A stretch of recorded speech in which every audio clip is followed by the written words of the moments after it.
The smell of sizzling spices filled the air, and that's what started it all. One ordinary afternoon, I was cooking in my small apartment kitchen when a sharp knock rattled my door.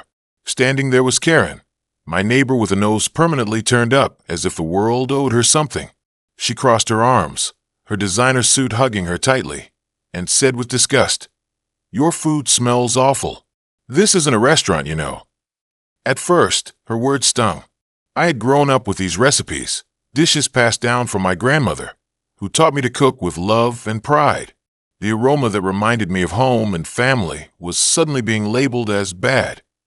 But instead of letting her insult break me, something sparked inside. If my food was strong enough to get her attention, maybe it was strong enough to get the world's. The very next weekend, I set up a small table outside my building.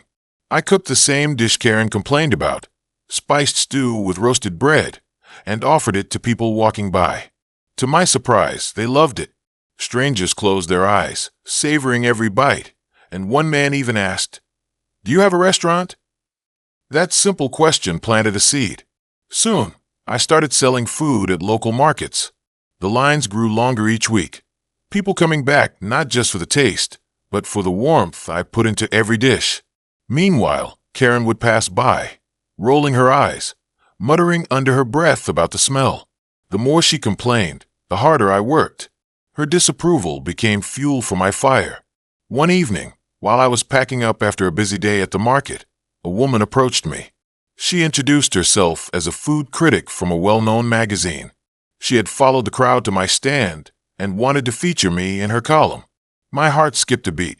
The very next month, my picture and story were printed for thousands to see. From there, doors began to open. Investors reached out. Chefs wanted to collaborate. Eventually, I opened a small restaurant with only 5 tables. Every night, it was full, the air thick with the same aroma Karen once called awful. And then came the phone call I never expected. My restaurant had earned a Michelin star. The night of the ceremony, dressed in my best suit, I accepted the award with tears in my eyes.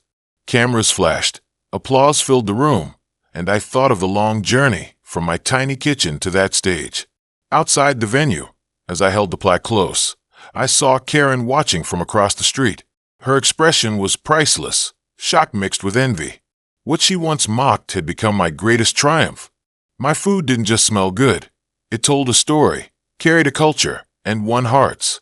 And now, the whole world could taste it.